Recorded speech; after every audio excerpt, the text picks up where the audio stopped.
This is hard. These guys are experts. I love college football. I do follow it, but without the teams where they're going, it's impossible for me to say which guy, not knowing where they're going to be. Because let me tell you something. It's about fit, right? What system? It's about fit. It's also about weather. All right, we talked about in the break about hand size. As you go through the combine, watch the quarterback's hand size. Watch who has to go play in Cleveland. Watch if the Giants do decide to draft a quarterback, because you have to be a different human being dealing with the elements. And whose ball flight is more suited for that? Because Josh Rosen, I don't believe he can play in those type of conditions.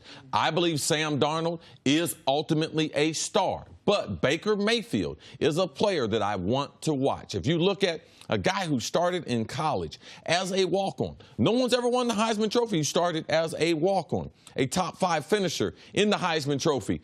3 years, not one fabulous year. So for me, he's a little undersized. He's got a little, what they call, little piss and vinegar in him. He's got a little stuff to him. Yep. To me, a little swag. I believe as a leader and being focused, he can be the franchise face going forward. But I believe he can make all the throws.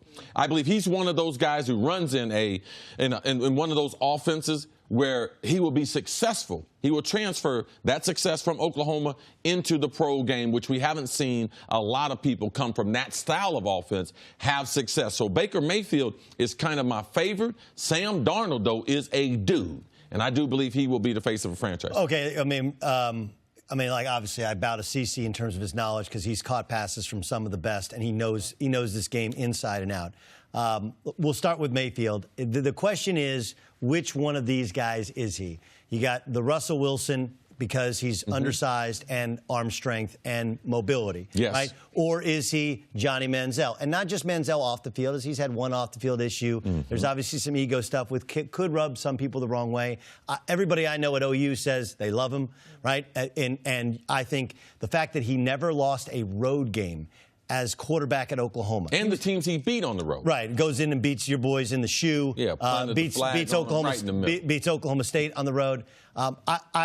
I think he's kind of closer to Case Keenum, though. Another air raid guy, but a guy who you can hide. Spread offense. A spread offense, and he can make some plays. I don't think Josh Rosen is accurate. I mean, Josh Allen is accurate enough. I think it's Rosen and Darnold, and the two could not be more dissimilar. Rosen is cookie cutter for the perfect 2018 quarterback, right? Like, he looks good back there. He looks accurate. His release doesn't have to be changed, but people don't like him. Okay? And not only is life a popularity contest, but if you're going to be the leader of a franchise, you have to walk into that huddle, and maybe they don't have to like you, but they have to want to play hard for you. They won't have to want to lay down on train tracks for you, and that's what Sam Darnold has.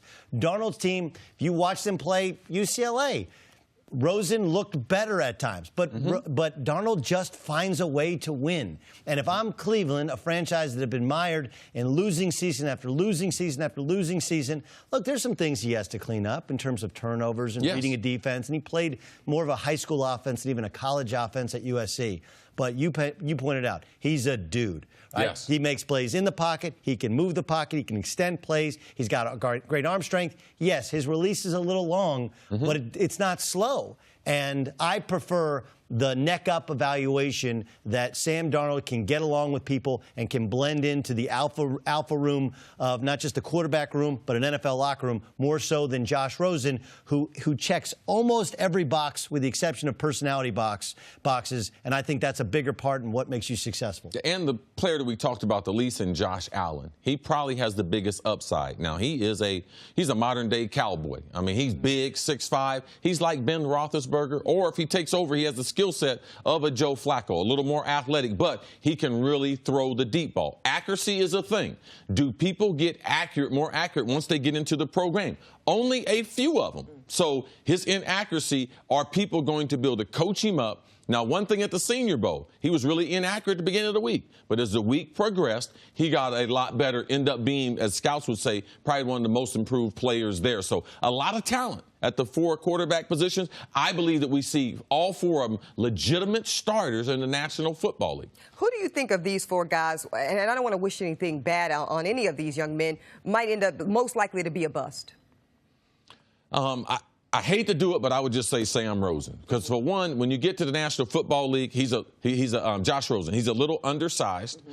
He comes from a family of fairly have influence. Privilege. Yeah, I just say when you come from people who have money, getting hit for a living is typically not one of the first things that you sign up to do. He's a tennis player too. I mean, so and he's had shoulder issues. And that tennis ball, the net and everything don't hit back. So for me, when you get into the grind of the National Football League, those things become important. Also, I looked up Rosen and Sam Darnold, their hometown. Their hometown ends with a beach. Both of them from California. So both of them end with the beach. Now, if you're going to send that beach person to Cleveland, buyer beware. Oh, okay. There's a difference, though, okay? So the beaches are, one's Manhattan Beach. That's where Cowherd lives, right? That's where Josh Rosen's from. Rosen. Okay? That's a place where people move to.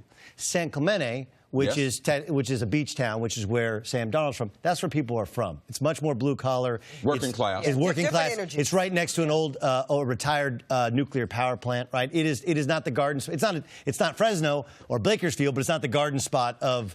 It's not the shiny jewel of no, SoCal. It's not Newport. It's not Manhattan. Anthony, you'll like this though. Right. Josh Allen, though, he comes from 3 generations of farmers. He comes from a farm. I like grit. I like some grit. I like some grit too. I like the story of Josh Allen and diamonds. She likes grit and diamonds. When I see a guy who looks the part, right? But I watch him, no, he's not accurate. Like and you can tell me all you want about new offensive line and new wide receivers, but he had those problems with previous teams with Wyoming. So he's played in cold weather. He does look the part. If you ask me who's the likely biggest bust, I would probably say it's Josh Allen, because there are some that are putting him atop the draft board, and I have a lot more faith in Rosen and even Darnold. Rosen, the thing that gives me fear is the tennis player mentality and the shoulder problems. The reason he doesn't play tennis is because of a shoulder problem. The reason he sat part of last year was because of a shoulder problem. You can't do any of these things that Rosen can do with the football if you can't throw it with a bad shoulder. You don't want a quarterback with a shoulder problem. We know that much.